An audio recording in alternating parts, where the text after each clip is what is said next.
Okay, dear Bethlemite teachers, we hope that you have enjoyed week 1 so far. The first method that we are going to go through is this one, the grammar translation method.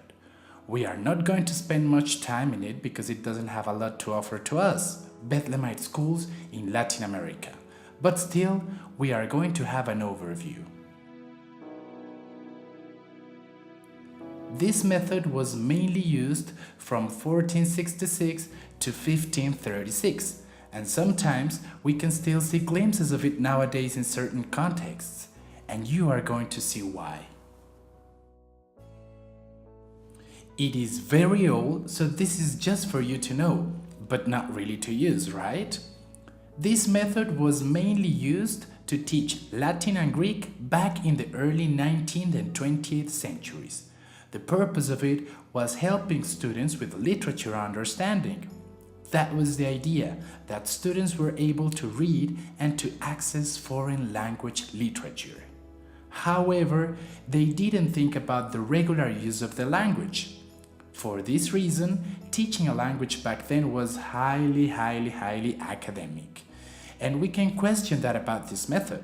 We can train students to read literature from other countries, but does that make students better users of the language? Good point.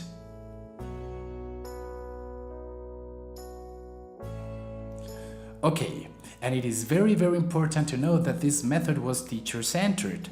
That means that learners were not very active back then. And the teacher, he or she was the one who had the correct answers. That doesn't sound very convenient, right? Teachers who used this method used to focus a lot on grammar. They used to translate very often to explain the language, and sometimes, translation could be useful sometimes, but they should really be our last resource.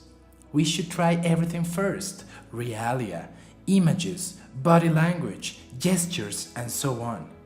This is more challenging and more meaningful for our students' brains than just giving them the direct translation. If we just give them the word right away, what mental challenge is there for students to do? Good point again. When teachers used this method, they used to explain English in the student's mother tongue. There was little active use of the target language. They used to teach long lists of words in an isolated way, and that doesn't look very convenient, does it? Grammar was intensively and extensively explained. Students were asked to focus a lot on the language and not on the content, and that would be a problem nowadays. This method didn't allow students to create their own meanings and express their own ideas and feelings in English. Why? Because there was not much interaction, and that is definitely not convenient at all.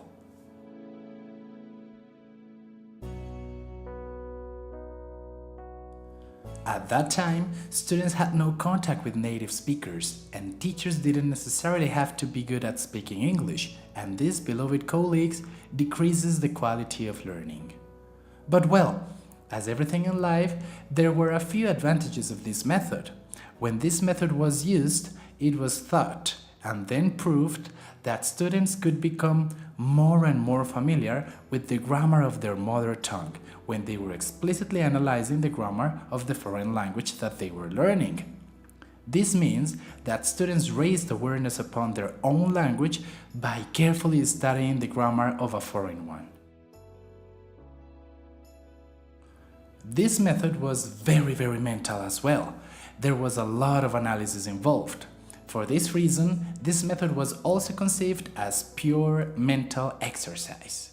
Some common activities about this method were translating a passage of literature, memorizing isolated word lists, translating sentences. Teachers used to explain a rule, and students had to apply it in different examples, and the typical fill-in-the-blank activities. Now, dear Bethlemite teachers, let's reflect. First point, first question, from your own point of view, can Bethlemite students benefit from this method, the grammar translation method? Why? And second question, should we use it in our Bethlemite classrooms? Why or why not?